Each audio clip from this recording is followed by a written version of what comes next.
capítulo 3.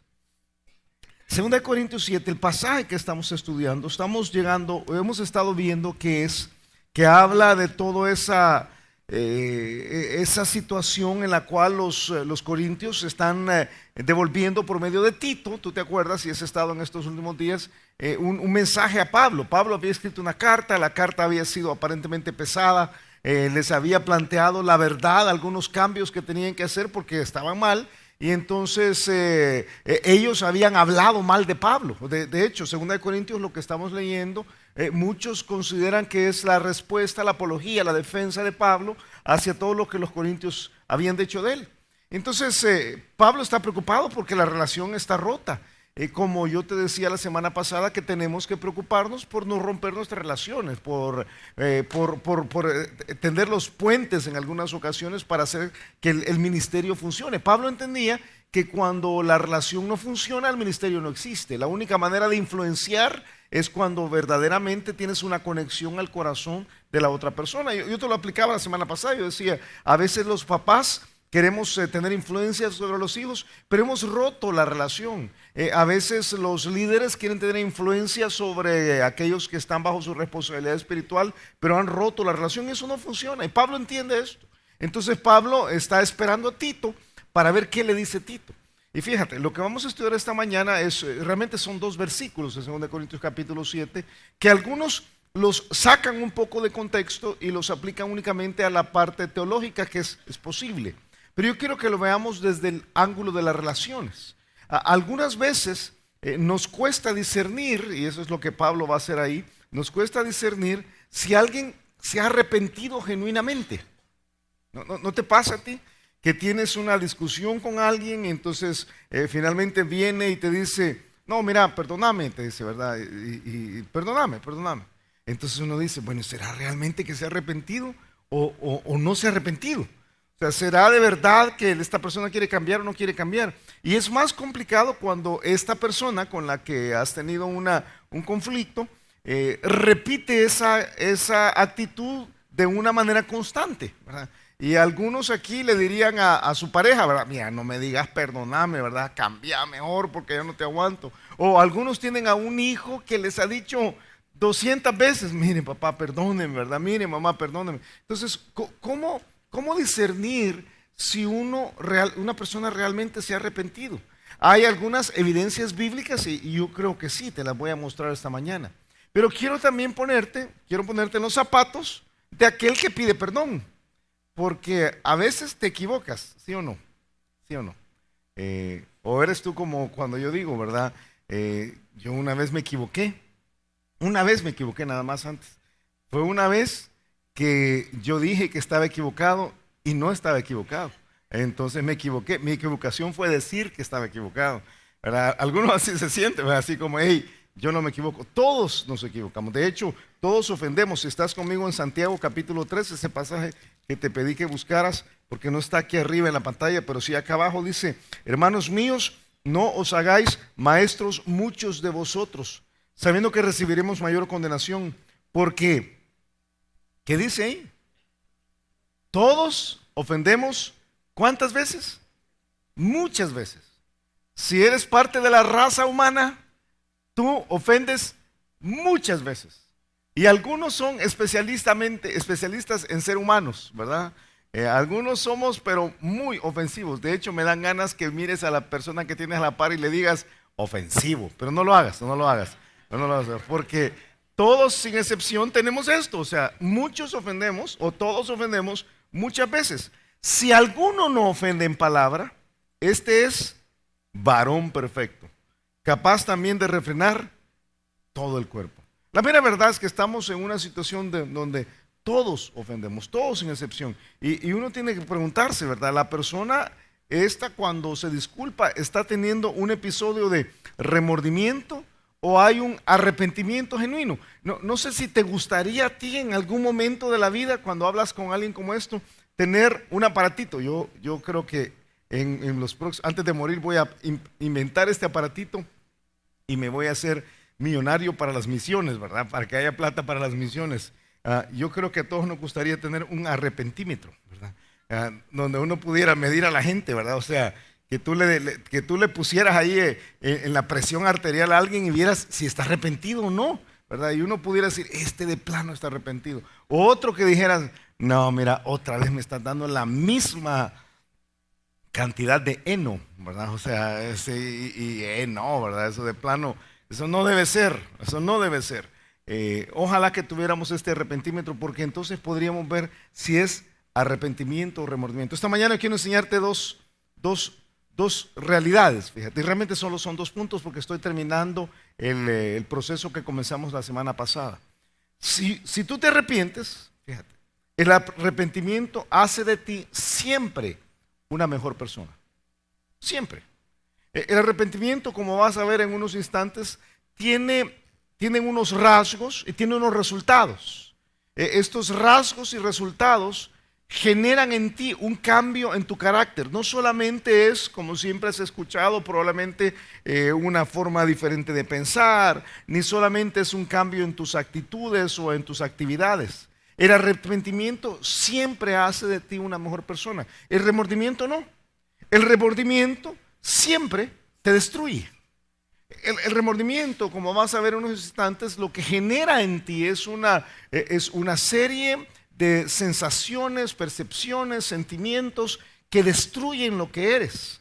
Y por eso cuando pasamos por el proceso, como estaban haciendo los corintios, de ir y decir, hey, no hay nada, yo quiero continuar una relación, queremos continuar una relación contigo, Pablo. Pablo hace muy bien en examinar si lo que tienen ellos es arrepentimiento o es remordimiento. Y mira cómo lo dice, 2 Corintios capítulo 7. Ahora sí vamos a ir a donde está nuestro texto.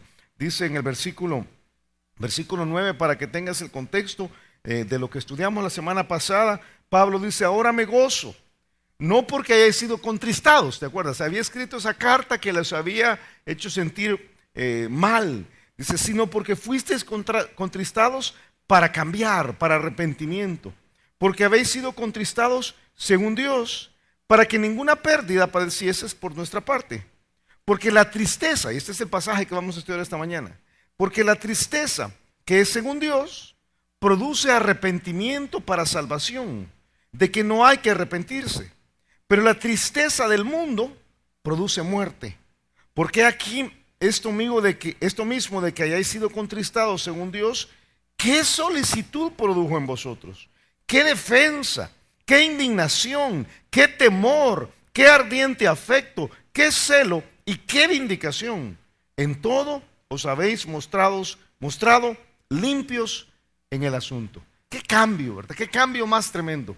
Esta mañana yo quiero plantearte dos realidades, como te decía, fíjate. Para elaborar esta guía, para discernir si el arrepentimiento es genuino, tanto en ti como en otros. La primera cuestión es, tienes que entender cómo funciona el arrepentimiento. Identifica si los rasgos del arrepentimiento están presentes, porque si no, no estás arrepentido. O sea, que alguien diga, me arrepiento, mire, me arrepiento, perdóname. Eso no quiere decir que está arrepentido. Eso solamente quiere decir que dice que está arrepentido, pero son dos cosas totalmente diferentes. ¿Te ha pasado a ti? ¿Tú algunas veces has dicho a alguien, mire, me arrepiento, pero la mera verdad es que ñaca, no te habías arrepentido nada, ¿verdad? O sea, tú estabas diciendo, no me arrepiento. La mera verdad es que yo quiero volver a esos antiguos caminos tan pronto como sea posible. ¿Cuáles son los rasgos del arrepentimiento? Creo que están en el versículo 10, fíjate. Vamos a ver 3 o 4, bueno, son cuatro rasgos o 4 elementos clave, ¿verdad? El primero es dolor. El primero es el tipo de dolor que produce esa tristeza o pesar interior. Cuando Pablo dice, porque la tristeza que según Dios produce arrepentimiento para salvación, lo que está diciendo es que el arrepentimiento comienza con un dolor interior por haber hecho. Tanto es que este pasaje, el término que se utiliza acá, es el mismo término que se usa en otros pasajes de la Biblia para describir un dolor de parto, para que me entiendas. Steven nos estaba enseñando el otro día que el dolor de parto es el dolor más fuerte de toda la naturaleza. ¿Será cierto, sí o no? ¿Qué dicen ustedes, hermanas mamás que están acá? ¿Verdad? Yo no sé, yo tuve cálculos hace años y a mí me preguntaron, ¿verdad? Si quería que fuera cesárea o parto natural, porque realmente dolor de cálculo es terrible también. Entonces, pero voy a decir que sí, dolor de parto es es la cosa más profunda. Viene Pablo y dice, ese mismo dolor puede sentirse en el alma. Ese dolor puede ser físico.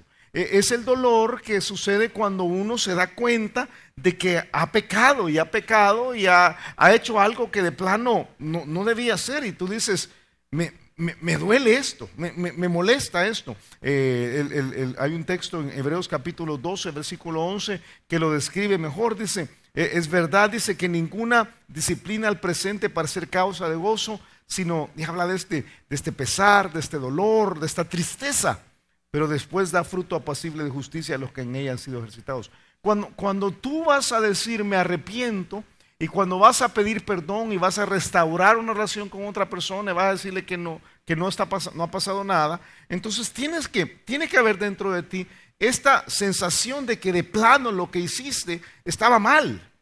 Y tiene que haber ese dolor en el alma. O sea, que yo no sé, aquí voy a utilizar unas palabras más coloquiales, más de nosotros, ¿verdad? Qué regada. O sea, qué regada. ¿Cómo fue posible? ¿Cuánto me duele haber causado esto? Si no hay eso, no hay arrepentimiento. O sea, el arrepentimiento separado del dolor por el pecado no existe. Si una persona solo llega a la convicción intelectual de que algo está malo, y a veces hasta tienes que luchar para convencerlo de que algo está malo, para que finalmente te diga, sí, está bien, yo sé que lo que hice estaba mal. Ahí no hay arrepentimiento. Hay una parte del alma. Y Pablo dice, yo los vi a ustedes. Ustedes les veo experimentar esa tristeza. De hecho, cuando les escribí la carta durante un tiempo, andaban cabizbajos. Ustedes vieron la realidad de su pecado y se preocuparon. Mira lo que dice, versículo 8, es el contexto. Dice, porque aunque os contristé con la carta, no me pesa, dice. Aunque entonces lo lamenté, porque veo que aquella carta, aunque por algún tiempo os contristó. O sea, les hizo pasar por esa situación de decir, cuánto me duele, cuánto me duele. No hay arrepentimiento genuino sin dolor por el pecado. Entonces yo te pregunto, ¿te duele? La última vez que pediste perdón, a Dios, porque estos principios se amarran con nuestra relación con Dios también. La última vez que ofendiste a Dios, o que ofendiste a tu pareja, o que ofendiste a tus hijos, o que ofendiste a tus papás, y después les dijiste, me arrepiento, ¿hubo dolor genuino por el pecado o no hubo dolor? Porque si no hubo dolor, no hay arrepentimiento. Fíjate, es indispensable ese dolor por el pecado. Ahora, como vas a ver en un momentito, a veces el remordimiento también causa dolor.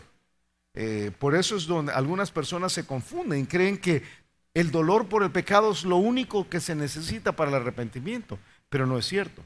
Dolor es lo primero. Lo segundo es un cambio en la forma de pensar. Yo he usado la palabra reconsideración porque creo que es la mejor manera de explicarlo. Fíjate cómo dice el versículo 10, dice, porque la tristeza que según Dios produce arrepentimiento para salvación.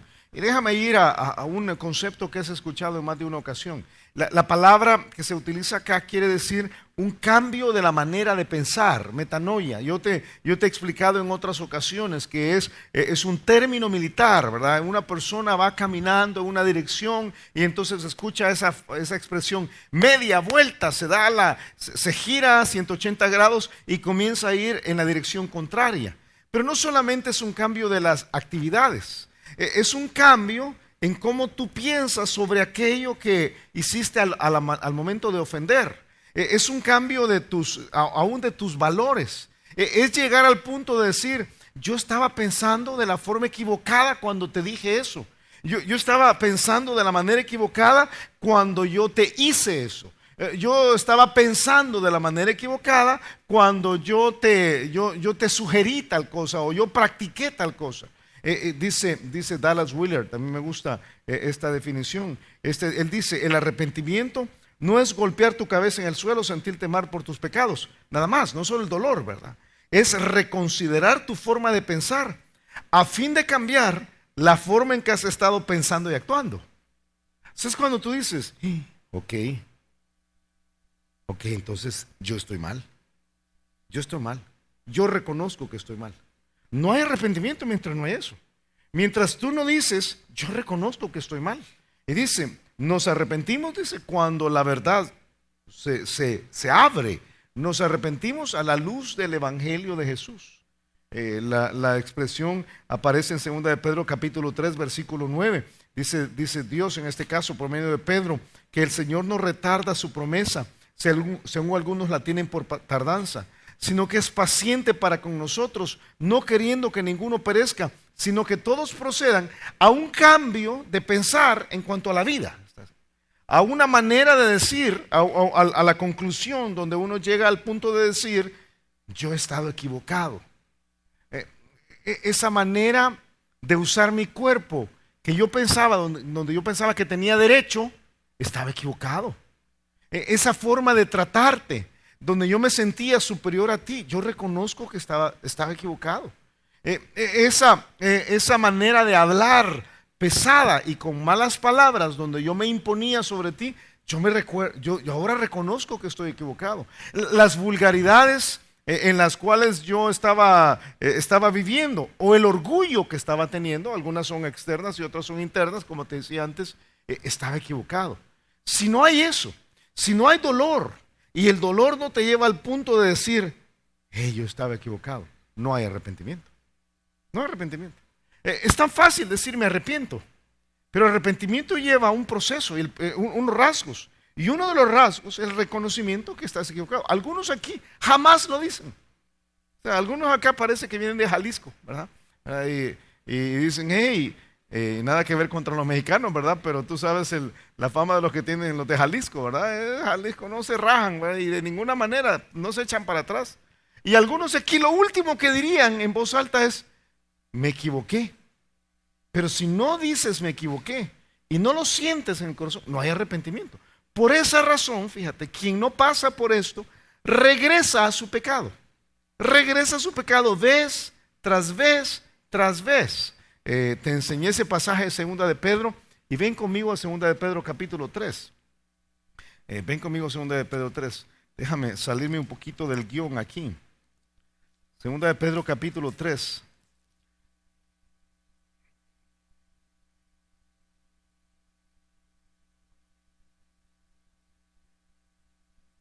Segunda de Pedro capítulo 3 versículo 21.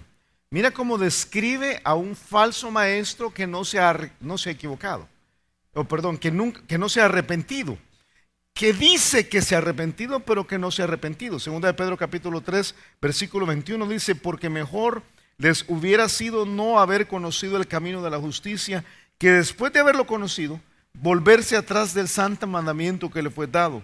Pero les ha acontecido lo del verdadero proverbio. ¿Y cuál es el verdadero proverbio? Estoy en 2 de Pedro capítulo 2. Perdón, yo dije, perdón. Solo quiero ver si estaba poniendo atención. Me arrepiento, estaba equivocado, perdón. 2 de Pedro 2, 21. Porque mejor les hubiera sido no haber conocido el camino de la justicia, que después de haberlo conocido volverse atrás del santo mandamiento que le fue dado. Pero les ha acontecido lo del verdadero proverbio. ¿Y cuál es el verdadero proverbio? El perro vuelve a su vómito. Y la puerca lavada.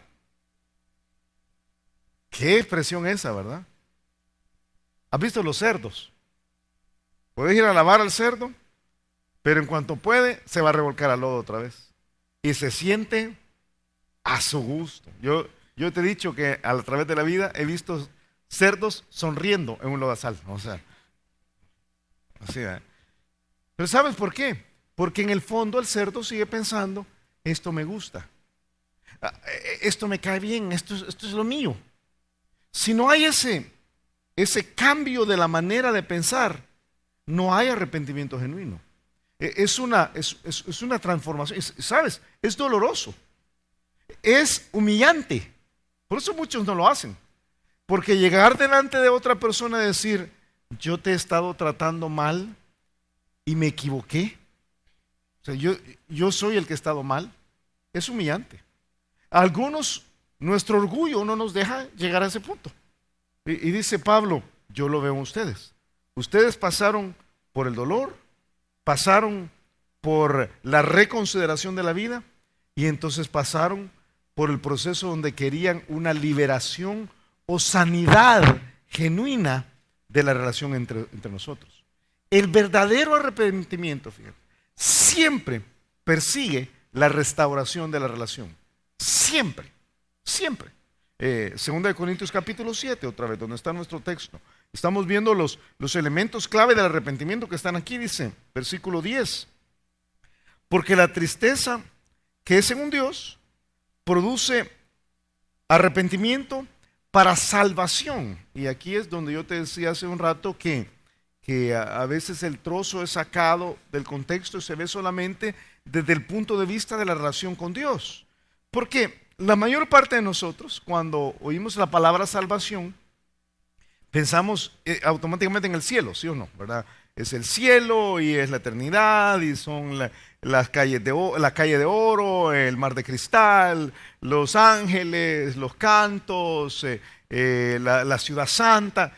Y es cierto, hay un aspecto grande de la salvación que tiene que ver con la salvación eterna de nuestra alma. Pero la palabra salvación, como cualquier otra palabra, no tiene solamente un significado religioso.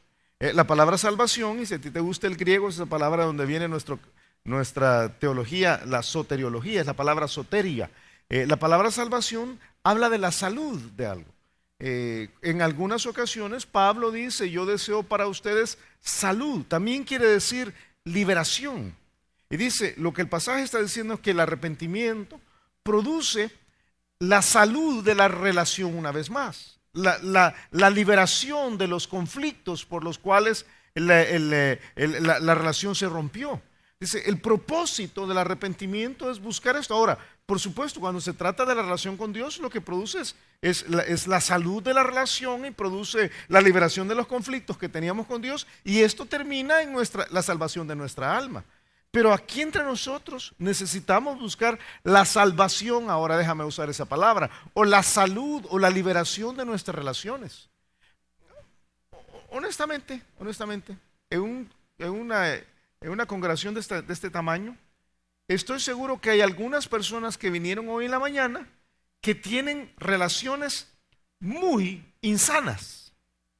O sea, tú y tu pareja, tú y tu mamá, tú y tus hijos, tú y tu hermano, aún quizás están aquí adentro, pero hay un choque.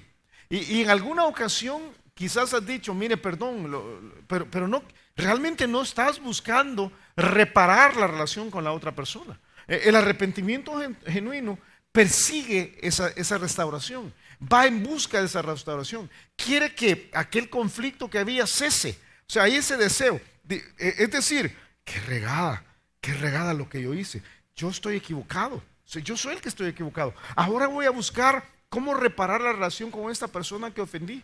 Y dice Pablo, ustedes pasaron por eso. Ustedes pasaron por el proceso del arrepentimiento genuino en el cual les dolió la carta que yo les mandé. Ustedes tomaron la decisión de decir, estábamos equivocados en cuanto a lo que nos escribiste, y entonces mandaron a Tito de regreso para decir cuánto querían tener una relación conmigo. Ese paquete completo. Deja un dedito aquí en 2 Corintios y ven otra vez. Ahora vamos al Antiguo Testamento. Vamos a aquel momento en el cual Salomón está orando para dedicar el templo. En 1 de Reyes capítulo 8. Tú sabes, ese es aquel pasaje, yo te lo he enseñado antes, donde está la causa del creyente. 1 de Reyes capítulo 8.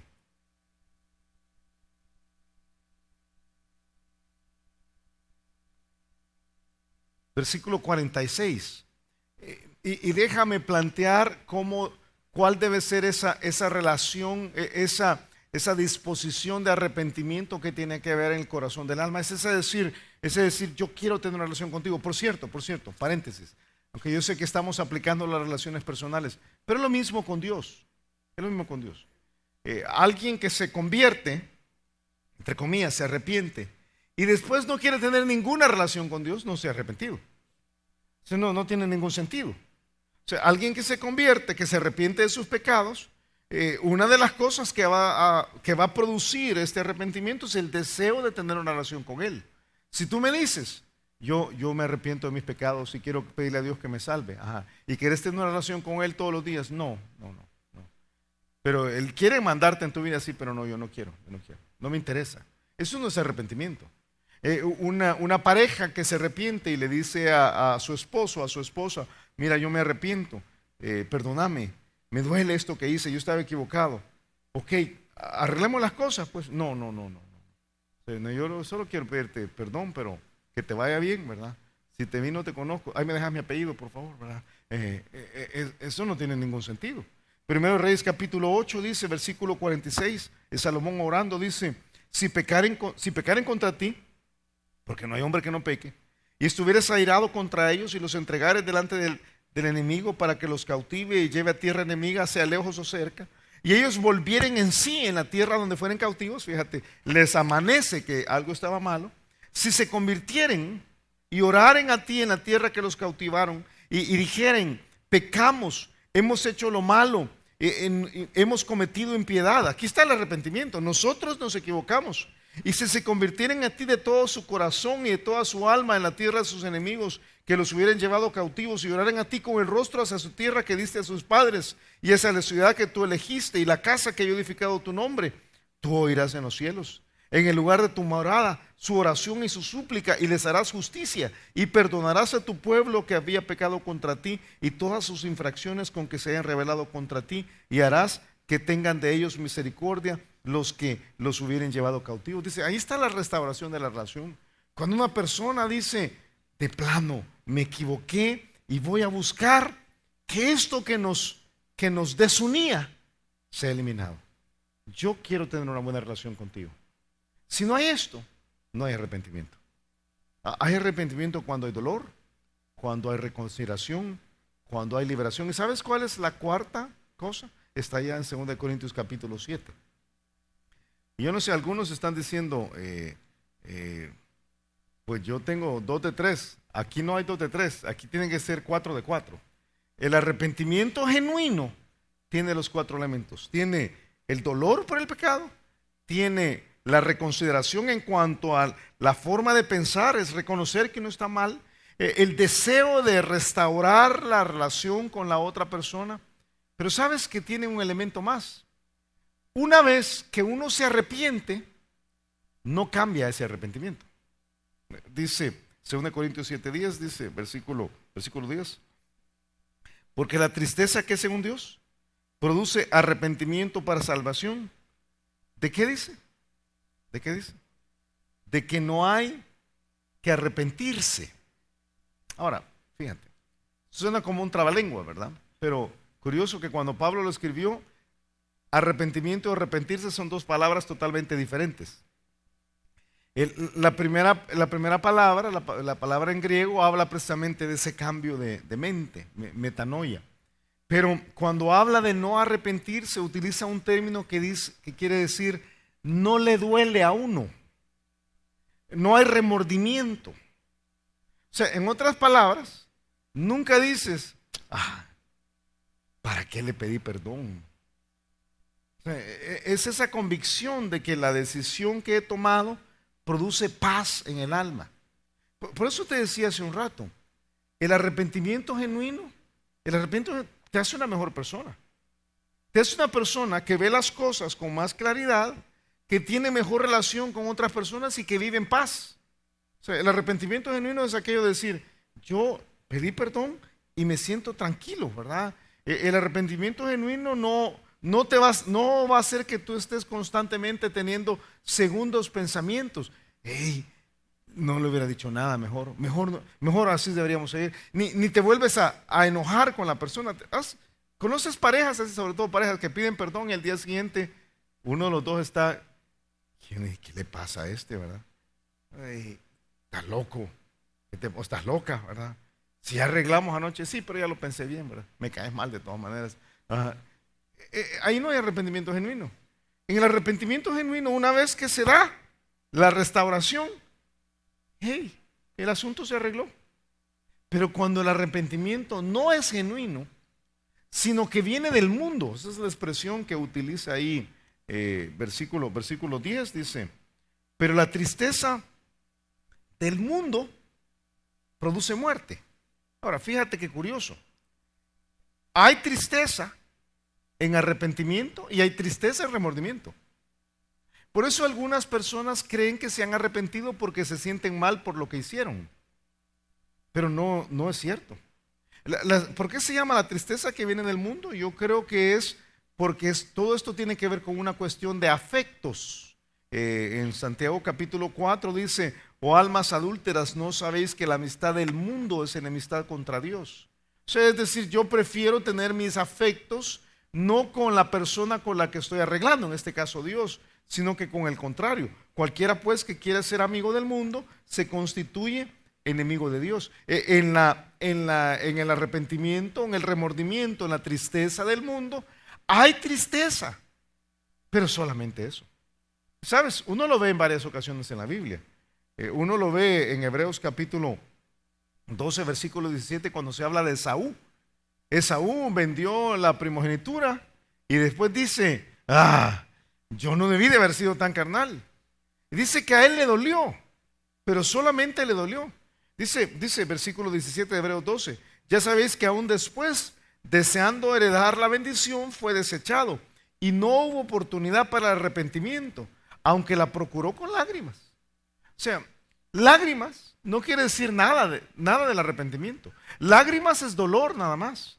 Y algunas personas pueden decir: perdóname, perdóname. Y tú ves las lágrimas fluyendo y es puro arrepentimiento del mundo. Es puro remordimiento. Es lo que tuvo Judas. Ese es el pasaje de Mateo capítulo 27. Judas entrega al Señor Jesucristo. Después dice: lo que he hecho, qué barbaridad. Y tú te recuerdas lo que hace: regresa con la plata que le dieron. Aún alguien podría decir: él se dio la vuelta y volvió, pero no se arrepintió. Era puro dolor. Es el puro dolor. El arrepentimiento nunca termina en el dolor. El arrepentimiento sigue. Te lleva al punto de decir: yo estoy equivocado. Te pide restaurar con la otra persona y luego te deja en paz. Si no hay eso, no hay arrepentimiento. ¿Qué hay dentro de ti? ¿Qué hay dentro de ti? Quizás te hago la pregunta, al entender que el remordimiento te destruye, te hago la pregunta pensando: bueno, aquí está lo que es el remordimiento. El remordimiento genera culpa, vergüenza, desesperación, depresión, autocompasión, desesperanza, angustia y resentimiento, pero no hay cambio permanente. Algunas personas se deprimen por su pecado. Y entonces, ¿están arrepentidos? No, están remordidos. Porque el arrepentimiento genuino hace de ti una mejor persona y te saca de ahí, te saca eventualmente de ahí. Yo te preguntaba qué hay dentro de ti porque estaba leyendo la historia de este hombre. Es un chino, ¿verdad? Obviamente, es un chino. Se llama Li Fuyan. Li Fuyan. Li Fuyan es famoso, lo hizo famoso entre la iglesia evangélica Max Lucado. Si te gustan leer los libros de Max Lucado, él escribe sobre Li Fuyan en uno de sus libros. Este Li Fuyan fue asaltado. Un día lo asaltaron y lo hirieron. Y entonces salió del hospital después de haber sido herido y siguió con su vida. Dice que lo único que después del asalto le dieron un montón de dolores de cabeza. Es que pasó 4 años con dolores de cabeza y se iban complicando los dolores de cabeza y mal aliento y otro montón de cosas, hasta que un día fue a hacerse unas radiografías. Y en las radiografías, no sé si tú alcanzas a ver, las radiografías están acá, en esta parte, encontraron que Li Fuyan tenía una hoja de un cuchillo de 4 pulgadas dentro de su cerebro. Cuando lo asaltaron, aquí se ven las, mira, aquí ves le habían metido el cuchillo, había entrado por uno de los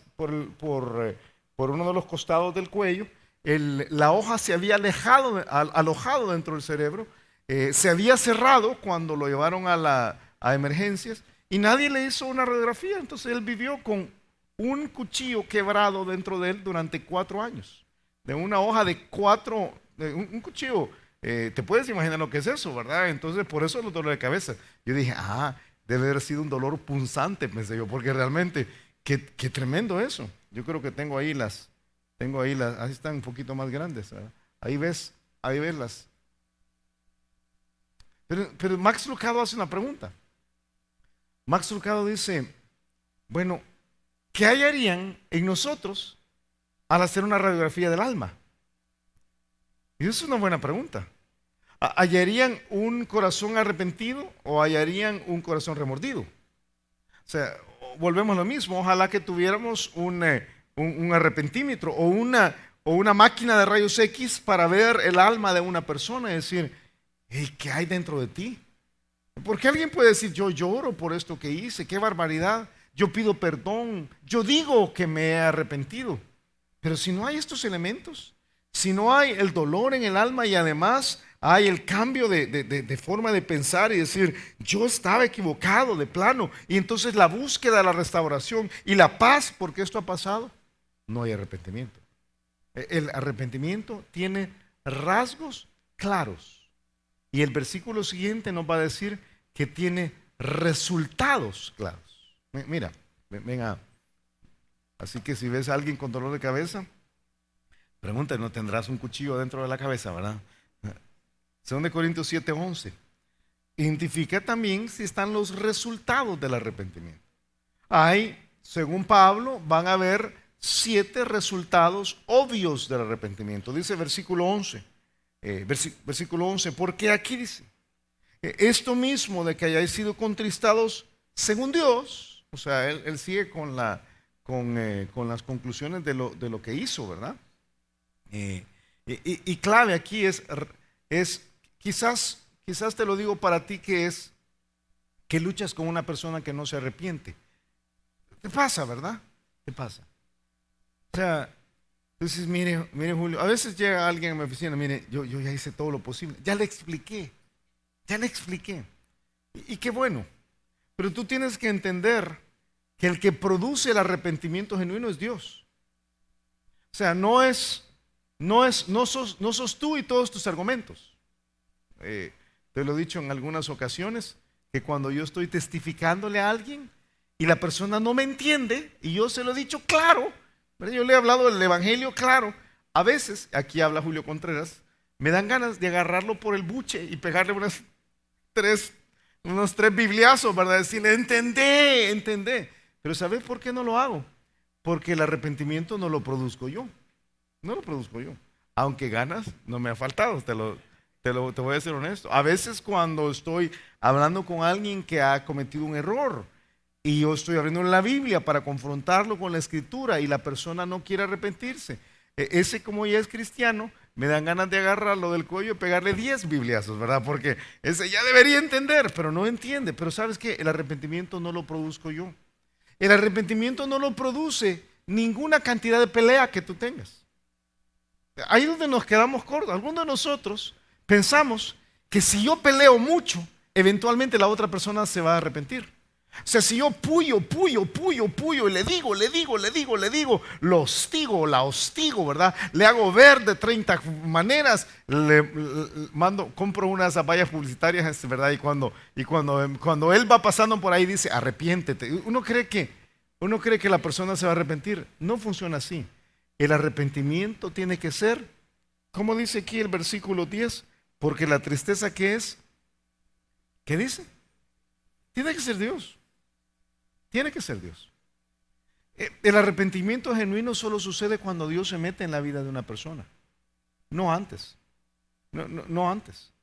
En Juan capítulo 8, ¿tú te acuerdas cuando el Señor Jesucristo le llevan a la mujer que es sorprendida en adulterio?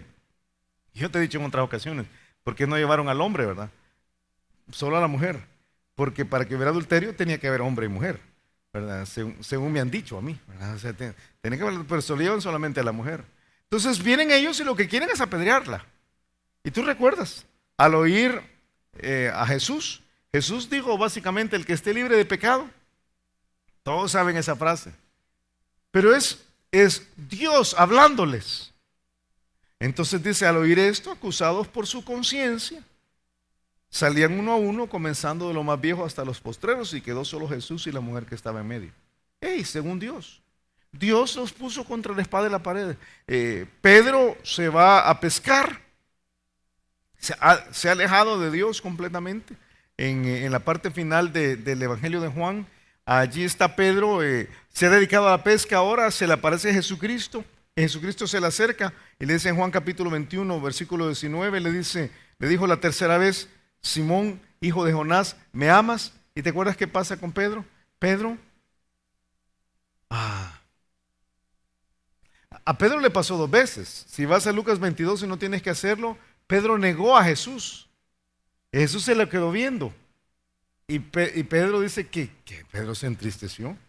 Es la tristeza según Dios.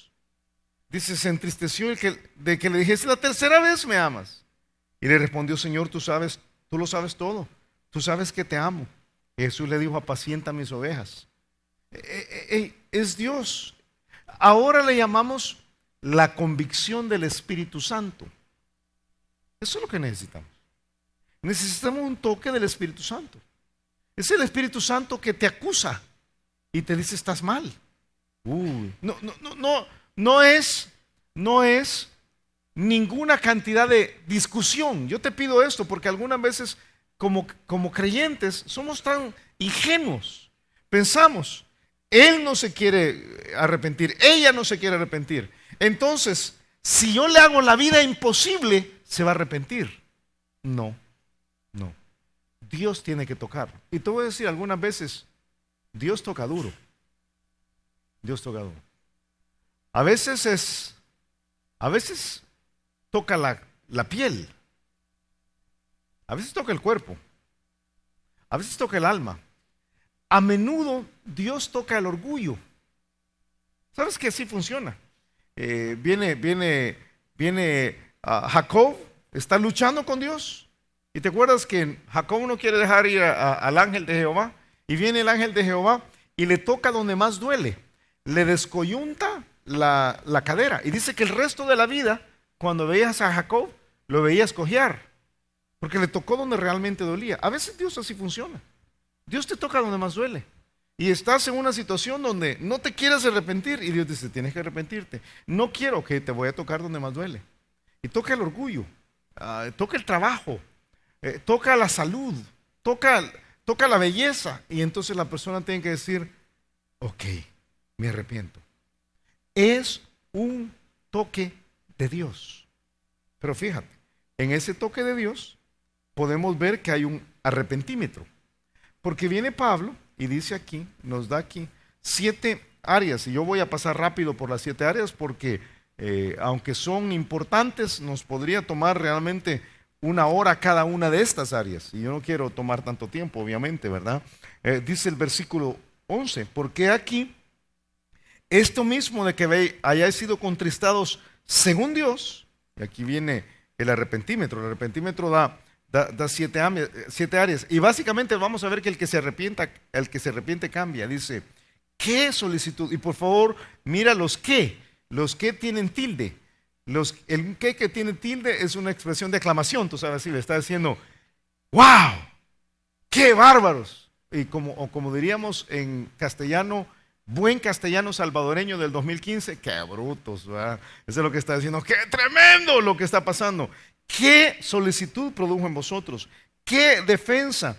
¿Qué indignación? ¿Qué temor? ¿Qué ardiente afecto? ¿Qué celo? ¿Y qué vindicación? Son 7 áreas donde dice, de plano, esta persona ha cambiado. Comienza con lo que él llama aquí, qué solicitud. Y básicamente es, qué entusiasmo.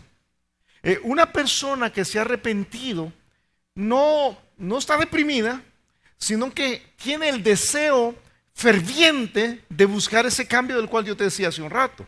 Es la misma expresión que se utiliza en 2 de Pedro capítulo 1 en el proceso de crecimiento espiritual. Vosotros también poniendo toda diligencia por esto mismo, la misma idea, es ponerse las pilas. Es decir, hey, de plano, yo voy a hacer ese cambio, yo voy a buscar ese cambio. Cuando una persona se ha arrepentido, uno de los resultados es un deseo en el corazón de hacer las cosas bien. Cuando alguien está arrepentido, cuando alguien solo está remordido y te dicen, ok, ahora vas a hacer las cosas bien, arrastras los pies, se te suben las cucas, se te paran las moscas, ¿verdad? Y decís, así dice,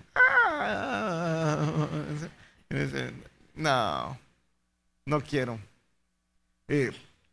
produce entusiasmo. Las pilas puestas, diligencia.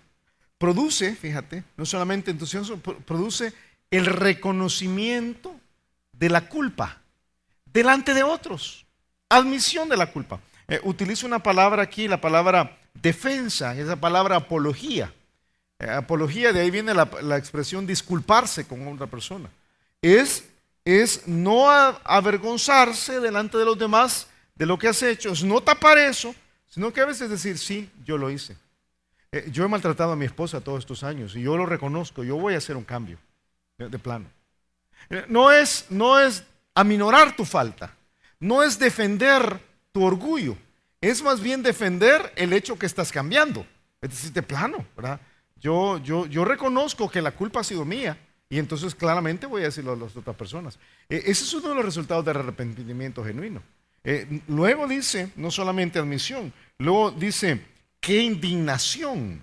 Y nosotros diríamos, o nosotros usaríamos la expresión, qué quebranto, que en lo profundo sigue ese dolor, el dolor que generó el pecado, ahora está consciente diciendo, qué bárbaro yo lo que hice, qué terrible, ¿verdad?